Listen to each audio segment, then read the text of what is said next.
বাংলা আজ যা ভাবে পরে গোটা দেশ সেটাই ভাবে, তাই তো মনে হচ্ছে। কেননা সরকারি অনুষ্ঠান থেকে রাষ্ট্রপতির ভাষণ, এবার থেকে বন্দে মাতরম চলবে সমস্ত সরকারি অনুষ্ঠানে। জাতীয় সঙ্গীতের মতোই উঠে দাঁড়িয়ে জানাতে হবে সম্মান। রাষ্ট্রগীত নিয়ে নয়া বিধি জারি করলো কেন্দ্র, কিন্তু বন্দে মাতরমের 6টি স্তবকই গাওয়ার নির্দেশিকা নিয়ে নতুন করে দানা বাঁধছে বিতর্ক। বন্দে মাতারামের 150 বছর পূর্তিতে নয়া নির্দেশিকা কেন্দ্রের স্তবক ছাঁটাই বিতর্কের আবহেই রাষ্ট্রগীত গাওয়ার বিধি নির্দিষ্ট করে দিল স্বরাষ্ট্র মন্ত্রক। নতুন নির্দেশিকায় বলা হয়েছে, বন্দে মাতারামের 6টি স্তবক গাইতে হবে। রাষ্ট্রগীতের সময় আনুমানিক 3 মিনিট 10 সেকেন্ড। জাতীয় পতাকা উত্তোলনের সময় গাইতে হবে। সরকারি অনুষ্ঠানে রাষ্ট্রপতির প্রবেশ এবং প্রস্থানের সময় বন্দে মাতারাম গাইতে হবে। জাতির উদ্দেশ্যে রাষ্ট্রপতির ভাষণের আগে গাইতে হবে।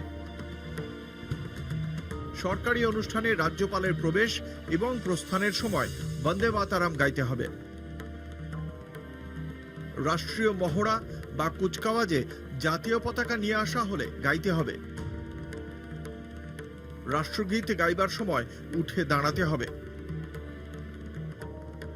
একযোগে সমবেত সঙ্গীত গাওয়া যেতে পারে। রাষ্ট্রগীত এবং জাতীয় সঙ্গীত অর্থাৎ বন্দে মাতারাম এবং জনগণ মন বাজাতে হলে প্রথমে বন্দে মাতারাম বাজাতে হবে। बहुत सुंदर, इससे सुंदर क्या हो सकता है। अब अपनी संस्कृति, अपने भारत पर गर्व करेंगे। हमारी आने वाली पीढ़ी इस नए भारत में और उत्साहित होगी।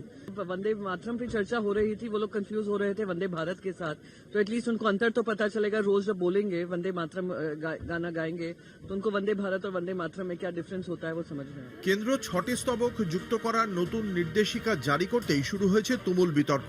গানটির প্রথম 2টি স্তবকে দেশ ও মাতৃকার প্রাকৃতিক সৌন্দর্যের বর্ণনা থাকলেও পরবর্তী স্তবকগুলোতে দেশ ও মাতাকে সরাসরি হিন্দু দেবীর সঙ্গে তুলনা করা হয়েছে। সেই সময় সেই কারণে ধর্মীয় ভাবাবেগকে মর্যাদা দিয়ে 2টি স্তবকই শুধু গাওয়ার সিদ্ধান্ত নেয় তৎকালীন কংগ্রেস নেতৃত্ব। স্বাধীনতার পরেও যাকে অনুসরণ করা হয়, ফলে এবার ভিন্ন মত চাপিয়ে দেওয়া হচ্ছে বলে অভিযোগ উঠছে। वो तो सब जगह गाया जाता है, लेकिन वंदे मातरम में जो जिस चीजों को आप जोड़ा जा रहा है वो तो उपासना का तरीका है। अब मैं अपनी उपासना आपके ऊपर थोप नहीं सकता। मैं नहीं कहूंगा आपसे कि आप दरूद शरीफ पढ़ लो। एहतराम के मानों में है और इज्जत के मानों में है, सब कुछ सही है। लेकिन अगर इबादत के मानों में है कि हम उसकी इबादत करते हैं तो हमारी मजहब में सही नहीं होगा। तो हम अल्लाह के अलावा किसी की इबादत नहीं करते। তবে বন্দে মাতারাম নিয়ে এই নির্দেশিকাকে স্বাগত জানিয়েছে বিজেপি।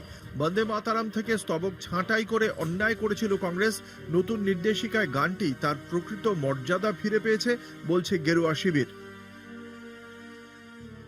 कवि कुछ लिखता है और कुछ लेखक कुछ लिखते हैं तो उसकी काट छाट करके उनको कितनी आत्मा को उनको कितना कष्ट पहुंचता होगा। लेकिन आज प्रधानमंत्री जी ने जो इतना बड़ा हमारे जनरेशन को, पूरे देश को, जो इतना बड़ा एक तरह से मैं कहूँगी एक उपहार है, उसके लिए मैं सबको बहुत शुभकामनाएं।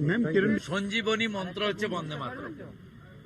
বন্দে মাতরমের মধ্যে দিয়ে মাকে প্রণাম করা হয়, ভারতবর্ষকে প্রণাম করা হয়।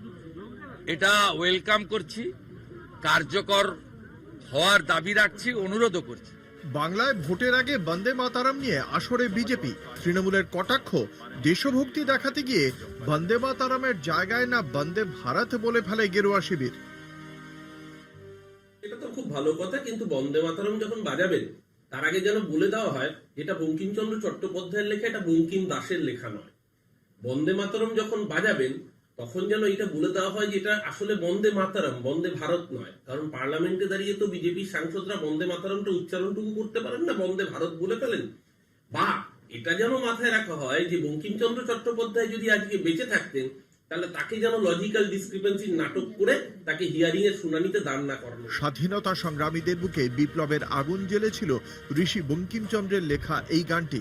আনন্দমঠ উপন্যাসের অংশ এই গানটি হয়ে উঠেছিল স্বাধীনতা সংগ্রামীদের মূল মন্ত্র। দেশ স্বাধীন হওয়ার পর এই গানটিকে রাষ্ট্রগীত হিসেবে গ্রহণ করা হয়। যদিও ধর্মনিরপেক্ষতার স্বার্থে তার কিছু পংক্তি বাদ দেওয়া নিয়ে আপত্তি ছিল গেরুয়া শিবিরের। এবার পংক্তিগুলি জোড়ার পাশাপাশি জাতীয় সঙ্গীতের মতোই রাষ্ট্রগীতকেও দৈনন্দিন জীবনে বাধ্যতামূলক করে দিল কেন্দ্র। কলকাতা টিভি।